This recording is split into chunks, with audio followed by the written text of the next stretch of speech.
Hello বন্ধুরা, কেমন আছো সবাই? আশা করছি তোমরা সবাই ভালো আছো আর আমিও ভালো আছি।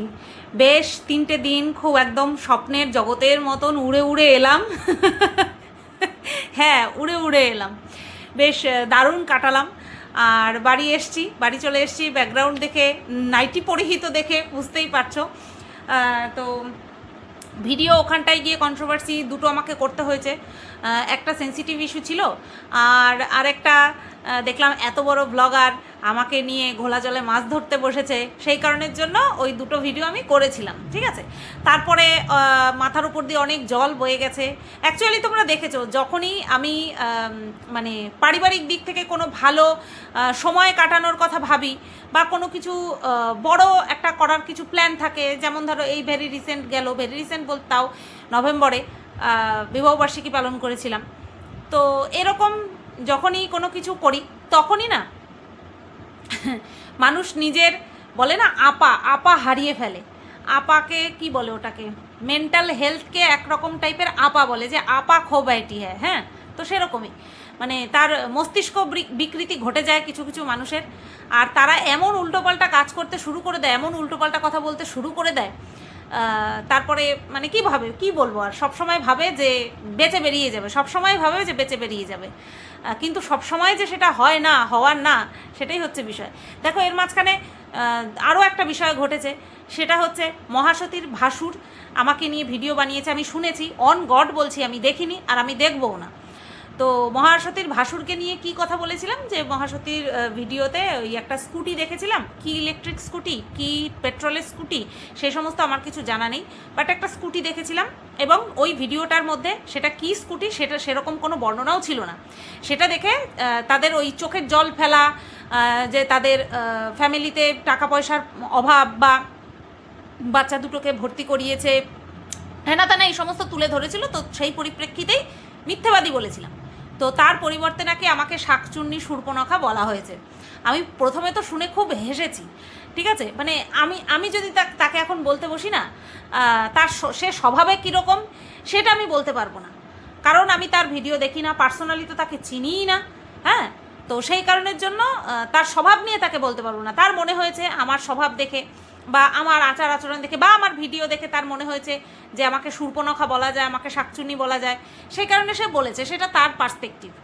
এইবার আমি বললাম যে তাকে তো আমি পার্সোনালি চিনি না, সেই ব্যক্তিগতভাবে, সেই কারণের জন্য আমি তাকে আইডেন্টিফাই করার জন্য, তার স্বভাবটাকে আইডেন্টিফাই করার জন্য এরকম কোনো কিছু শব্দ প্রয়োগ করতে পারবো না। সে যেমন করেছে শাকচুন্নি বা শূর্পণখা, আমি শুনলাম যে সেই নাকি ভিডিও করেছে, মানে যার চ্যানেল সে ভিডিও করেনি, তার বউ ভিডিও করেনি, সে বসে ভিডিও করেছে।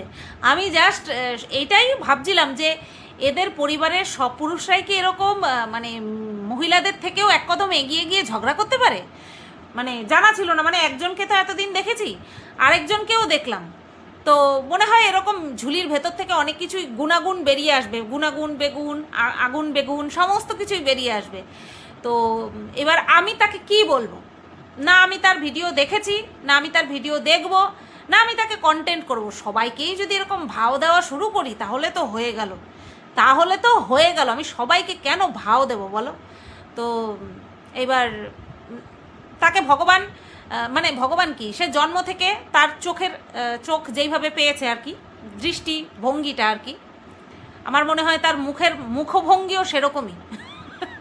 ঠিক আছে, এইটুকু যথেষ্ট, একে আর আমার কিছু বলার নেই। আর যদি ভিউজের জন্য করে থাকে তাহলে লাভ হবে না, কারণ আমি এনাকে উত্তর দেব না। আর যদি কারোর কথায় ভিউজ কামাতে বসে, এক হচ্ছে শুধু ভিউজ কামানোর জন্য নিজেদের মাথা থেকে বেরিয়েছে বসেছে, আরেক হচ্ছে কারোর কথা অনুযায়ী। কারণ আমার কাছে এরকম রেকর্ডিং আছে যেটা শোনালে তোমরা বুঝতে পারবে যে এর মানে যার বর আমাকে বলতে বসেছে শাকচুন্নি আর শূর্পণখা, তার কিন্তু কোনো কন্ট্রোভার্সি ক্রিয়েটারের ভিডিও দেখে না। ঠিক আছে, তাহলে জানলো কি করে আমি বলেছি, বুঝলো কি করে? কারণ তাকে নিয়ে তো আমি কোনো ভিডিওই করি না কোনো দিন, তাহলে জানলো কি করে, বুঝলো কি করে? এবার এটা হতে পারে যে এদের কমেন্ট বক্সে গিয়ে হয়তো কেউ কমেন্ট করেছে, তারপরে দেখেছে। দেখো, যদি কারোর বলার অভ্যাস না থাকে তাহলে সে কি করে ডাইরেক্ট একজনকে শূর্পণখা শাকচুন্নি বলতে পারে? অ্যাকচুয়ালি ভেতরে হয়তো এরকম স্বভাবেরই। তো যাই হোক, আর বেশি কিছু বলার নেই। এবার যেটা বলবো সেটা হচ্ছে একটা কথা আমার সম্পর্কে প্রচার করা হচ্ছে যে আমি নাকি কাউকে ফোন করেছি, আমি নাকি কাউকে কল করেছি, আর সেটা একতরফা শুনে বহু মানুষ ভিডিও বানিয়ে ফেলেছে। কে কি বলেছে না বলেছে, তার পরিপ্রেক্ষিতে কারা কি ভিডিও বানিয়েছে বা না বানিয়েছে সেটা সম্পর্কে আমি লেস ইন্টারেস্টেড। কেন বলো তো, ওই যে বললাম, যখন আমি একটা ভালো কিছু করি নিজের জন্য, নিজের আনন্দের জন্য, তো সেই সময়টাতেই এরকম নোংরামও শুরু হয়ে যায়। এর আগেও দেখেছো আমার বিবাহবার্ষিকীর সময় আমি নাকি সিনেমা দেখতে যাব, আমি নাকি পার্কে যাব, এখানে যাব ওখানে যাব, সেই নিয়ে নাকি আমি চিটচ্যাট করেছি। হ্যাঁ, তো ওটা দেখে তো আমি মারাত্মক পরিমাণে হেসেছি, কারণ দীর্ঘ 12 বছর হয়ে গেছে আর 4-5 বছর ধরে আমি ইউটিউবে আছি, তোমরা কোনোদিনও দেখোনি সুতপা সিনেমা দেখতে গেছে। তো আমার কি সিনেমা দেখতে যাওয়ার ক্ষমতা নেই? না আমার সঙ্গে যাওয়ার মতন কেউ নেই? অনেক আছে আমার সঙ্গে যাওয়ার মতন, তাই না? আচ্ছা, যাই হোক, তো তারপরে যেহেতু আমি দীঘা যাওয়ার ব্যাপারটা আগে থেকে ক্লিয়ার করিনি, মানে আগে থেকে তোমাদেরকে অ্যানাউন্স করিনি, সেই কারণের জন্য এই ঘটনাটা ঘটাতে বা এই রকম একটা সুন্দর অ্যালিগেশন আমার উপর লাগাতে একটুখানি দেরি হয়ে গেল। মিডল পয়েন্টে যখন আমি অলরেডি দীঘায় ছিলাম, তখন আমার সম্পর্কে এই একটা কথা পরিচালনা করা হলো, মানে শোনানো হলো দর্শকদেরকে যে আমি নাকি কল করেছিলাম। প্রথমে একটা কথা বলবো, যারা বিশ্বাস করনি তাদেরকে মন থেকে অনেক ভালোবাসা, যে না সুতপা করতেই পারে না, এইটাকে, এই অমানুষটাকে কোনোদিন ফোন করতেই পারে না, যত যাই জরুরি দরকার হোক না কেন। আর যদি আমাকে ভালোবাসো যারা, তাদের মনের মধ্যে কোনো একটা জায়গাতে অবিশ্বাস তৈরি হয়েছে যে সত্যি কি সুতপা ফোন করেছিল, কারণ একটা মিথ্যা কথা যদি বারবার চিৎকার করে বলা হয় না, তাহলেও সেটা সত্যি মনে হতে শুরু করে। তো সেখানটায় আমি দাঁড়িয়ে তো আমি তো কোনো রকম কোনো ক্ল্যারিফিকেশান দিইনি। তো যারা যারা আমাকে ভালোবাসো কিন্তু তাও মনের মধ্যে খচখচ করছে যে সুতপা কি এটা করেছে, আমি তাদেরকে বলবো আমাকে তাহলে বিশ্বাস করার প্রয়োজনই নেই, আমাকে তাহলে বিশ্বাস করার প্রয়োজনই নেই। আমাকে যদি এরকম তোমাদের মনের মধ্যে যদি খচখচ করে থাকে এই কথাটা শুনে, তাহলে বলবো অবিশ্বাস করো, ওটাই ভালো হবে, ঠিক আছে? আচ্ছা, আর যারা কিনা একটা কথা শুনে এদিক ডান দিক বা দিক কোনো দিক তাকায় না, তারা শুধু ভাবে হ্যাঁ হ্যাঁ হ্যাঁ হ্যাঁ ঠিক বলেছে, তাদেরকে তো বলি কংগ্রাচুলেশন। তবে হ্যাঁ, মাঝখান থেকে কিছু ঘটনা ঘটলো, আর কিছুটা হলেও কারোর আসল ভাবমূর্তিটা কিছু মানুষের সামনে আসলো। জানি না সেই ভাবমূর্তিটা তাদের মনের মধ্যে কতদিন স্টে করবে, বাট হ্যাঁ কিছুটা হলেও এলো। রিঙ্কুদি একটা কমিউনিটি পোস্ট দিয়েছে, আমি আজকে সকালবেলা দেখেছি, যে অনেক কিছু এতদিন দেখছিলেন উনি, এখন বুঝতে পারলেন, ঠিক আছে? তো আমি এখন বর্তমানে চারিদিক থেকে ধোকা খেয়ে, কি ব্যারাকপুরের বান্ধবী বলো, কি রানাঘাটের বান্ধবী বলো, কি মারু বলো, কি তার মারুর বর বলো, প্রত্যেকের কাছ থেকে ধোকা খেয়ে না আমি এমন একটা পরিস্থিতিতে দাঁড়িয়ে আছি যেখানে আমার হারানোর আর কিছু নেই। বিশ্বাস মানুষের আসল সম্পত্তি, তো সেই বিশ্বাসটা আমার হারিয়ে গেছে, তো আমার হারানোর আর কিছু নেই। তার জন্য মানে কেউ আমাকে বুঝলেও ভালো, কেউ আমাকে না বুঝলেও ভালো, এইরকম একটা পজিশনে আমি দাঁড়িয়ে আছি। আর সেই জায়গা থেকে এই বিশ্বাসভঙ্গের একদম চরম শিখরে দাঁড়িয়ে আমি কারোর সাথে নেগোসিয়েশনে যাব, এই কথা আমি আমার দুঃস্বপ্নেও ভাবি না, এরকম কথা ভাবি না, ঠিক আছে? মাঝখান থেকে এই যে শ্রদ্ধা করি, ভালোবাসি মাই ফুট, ভালোবাসা মাই ফুট, কেন এই রিঙ্কুদি আর ম্যাডামকে কেন ভালোবাসা শ্রদ্ধা জ্ঞাপন করা হয়? অনলি ফর দেয়ার পাওয়ার। তাদের যে একটা পাওয়ার আছে, সেই কারণের জন্য তাদের নামে এক ঘটি জল মিথ্যে মিথ্যে বেশি খায় কে? এই অমানুষটা। আজকে মুখে বলছে ভালোবাসি, শ্রদ্ধা করি, ভালোবাসি, অথচ দর্শকদের সামনে এই রিঙ্কুদিকেই মিথ্যাবাদী প্রমাণ করে দিল। আর মিথ্যাবাদী প্রমাণ করার ফলে কি হলো? এর যে অন্ধ সিমার্কা দর্শকগুলো আছে, তারা রিঙ্কুদিকেও ভুল বোঝা শুরু করে দিল। আমি নাকি রিঙ্কুদির সঙ্গে সেটেলমেন্টে গেছি, মানে আইডিয়া করবি কর, এইরকম লেভেলের আইডিয়া। আমি সেটেলমেন্টে যাব ফর হোয়াট? কিসের জন্য? কোনো পারপাস তো থাকে মানুষের, একটা কথা বলতে গেলে একটা পারপাস তো দরকার হয়। একটা বিষয় আসলে দেখছে আমি রেসপন্স করছি না, এটাই হচ্ছে মোদ্দা কারণ। রেসপন্স পাচ্ছে না, মরিয়া হয়ে গেছে, এনি হাউ রেসপন্স পেতেই হবে, চল হাট তোকে রেসপন্স। তো এটাই বোঝার বাকি ছিল। আশা করছি রিঙ্কুদি বুঝতেই পেরে গেছে যে ওই শ্রদ্ধা করি ভালোবাসি ওটা মুখেই জাস্ট। আর আর হচ্ছে কি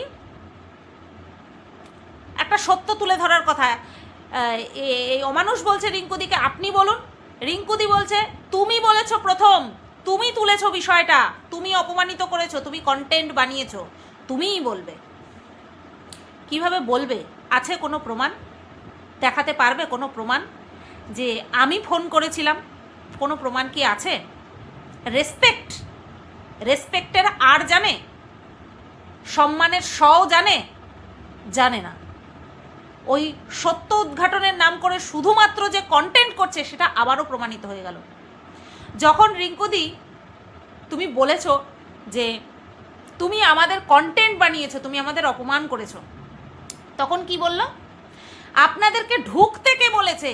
মানে নিজের যা মর্জি করবে, যেভাবে খুশি দর্শকদেরকে মিথ্যে কথা শোনাবে, মিথ্যে কথা বোঝাবে, সেখানে যদি কেউ বাদ সাধে তাহলে সেই হয়ে গেল টার্গেট, সেই হয়ে গেল টার্গেট। আজকে তোমাকে যেমন এর দর্শকদের মাঝখানে মুখের মধ্যে ছেড়ে দিয়েছে, তাই দর্শকরা তোমাকে বলে গেল। এটাই হচ্ছে ট্রিক ওর, বুঝতে পেরেছো? এটাই হচ্ছে ট্রিক। ও যা খুশি করবে, ও যেই লেভেলে গিয়ে খুশি মিথ্যে কথা বলবে, ওকে কেউ আয়না ধরাতে পারবে না। যেই ওকে আয়না ধরানোর চেষ্টা করবে তাকে এইভাবেই ছিঁড়ে খাবে। নেহাত তোমাকে কেন পারবে না? কারণ জানে তোমার পাওয়ারটা আছে, সেই কারণের জন্য তোমাকে তোমার বিরুদ্ধে নিজের মুখে কথা বলছে না, দর্শকদেরকে, এর যে দর্শক আছে, পালিত কিছু আছে, তাদের মুখের মধ্যে ছেড়ে দিয়েছে, তাদের মুখে তোমাকে ছেড়ে দিয়েছে। বুঝতে পেরেছো? তুমি কেন বলছো সেটা আমি জানি, তুমি জানো, আর সেও ভালো মতন জানে, কিন্তু সেই সত্য কথাটাকে মোল্ড করে পুরো বিষয়টা আমার দিকে ঘুরিয়ে দেওয়ার চেষ্টা করেছে। আমি কিছু বলবো না তো, আমি এই ধরনের নোংরার মুখ লাগবো না তো। কত দূর নোংরামো করতে পারে, কত দূর মিথ্যাচারিতা করে কিছু ভিকমাঙ্গি কন্টেন্ট ক্রিয়েটারদেরকে ভিক্ষা দিতে পারে, আর তারা সেই ভিক্ষাকে গ্রহণ করে সত্যতা মিথ্যা যাচাই না করে বলতে পারে, আমিও দেখি, আমিও দেখতে থাকি। আর কিছু কিছু অতিরিক্ত জ্ঞানী আছে যারা কিনা এটা মনে করছে যে আমার আরও কিছু রয়েছে, তার জন্য নাকি আমি সেটেলমেন্ট কন্ট্রোল, সেটেলমেন্ট নেগোসিয়েশন মানুষ মানুষের সাথে করে, অমানুষের সাথে না, ঠিক আছে? আর এই কথা যে কোনো মানুষ বুঝতে পারবে, এরকম সেম টাইপের অমানুষরা বুঝতে পারবে না। আর আমার কিছু আছে কি না আছে সেটা যদি ক্ষমতা থাকতো, যেমন আমি দেখিয়ে দিয়েছি যে আমি কি শেয়ার করেছিলাম, আমি সেটা নিজে দায়িত্ব নিয়ে দেখিয়ে দিয়েছি, পুরো দেখিয়ে দিয়েছি। খুব আশায় রয়েছে আরও কিছু দেখবে, বয়স তো কম হয়নি, এত নোংরা চিন্তা ভাবনা আসে কোথার থেকে? হ্যাঁ, তো যাই হোক, এটাই হচ্ছে বিষয়। সেটেলমেন্ট, যাই হোক, আমি খুব ছোট ছোট ভিডিও দেওয়ার, মানে খুব ছোট ভিডিও হয়ে যাচ্ছে। অ্যাকচুয়ালি একটা বিষয়ের মধ্যে আরেকটা বিষয়ে ঢোকানো খুব মুশকিল হয়ে যায়, আমার মানে মাইন্ডটা ডাইভার্ট হয়ে যায়। যে বিষয়টা নিয়ে প্রথমে বলা শুরু করি সেটা থেকে যদি আরেকটাতে আমি যাওয়ার চেষ্টা করি না, তখন আমার প্রবলেম হয়ে যায়, সেই পরের টপিকটার সঙ্গে ঠিকঠাক জাস্টিস করতে পারি না। তার জন্য একটা টপিক বলে আমি ছেড়ে দিই। তো এই ভিডিওটা আমি এই পর্যন্তই রাখলাম। প্রশ্নই আসে না কোনো রকম কোনো সেটেলমেন্ট, কোনো রকম কোনো আপোষে যাওয়ার, ঠিক আছে? যেটা কিনা আমি ভিন রাজ্যে লড়ছি, আমি সেটেলমেন্ট আপোষ এ যাওয়ার কথাই ভাবিনি, কোনোদিন কথাই ভাবিনি। কেউ বলতে পারবে না যে আমাকে সুতপা মাধ্যম করেছিল সেটেলমেন্ট করার জন্য। সেখানটায় এইরকম একটা নোংরার সাথে সেটেলমেন্ট, আমি শুধু দেখছি আর হাসছি যে এ কত দূর নোংরামো করতে পারে, কত দূর মিথ্যে কথা বলতে পারে। আমি শুধু তাই দেখছি আর হাসছি। আচ্ছা, এই একটা গেল। আরেকটা হচ্ছে যেটা বললাম যে ভালোবাসি শ্রদ্ধা করি, জানে না, এই শিক্ষা পেয়ে বড়ই হয়নি কিভাবে মানুষকে শ্রদ্ধা করতে হয়, কিভাবে মানুষকে সম্মান করতে হয়, রেসপেক্ট প্রদর্শন করতে হয়, এটা শেখেনি। ঠিক আছে, ওই মুখের উপরে উপরে বলছে আমি সম্মান করি, আমি শ্রদ্ধা করি, এদিকে হায়না বেবুনদের মাঝখানে আজকে রিঙ্কুদিকে বসিয়ে দিয়েছে। বাহ, বাহারে তোর রেসপেক্ট, বাহারে তোর সম্মান। তুই যখন বলতেই পারবি না পুরো সত্যটা, তুই কেন মিথ্যে কথাটা বললি যে আমি তোকে ফোন করেছিলাম? তোকে তো ওপেন ছাড় দিল, তুই বল। তুই যেখানে পুরো বিষয়টা প্রথমে তুললি, তুই কেন অন্যকে প্রেশার ক্রিয়েট করছিস? তোকে প্রেশার ক্রিয়েট করা হচ্ছে, তোকে ফোর্স করা হচ্ছে। আশা করছি এইবার তোকে চিনতে পেরেছে।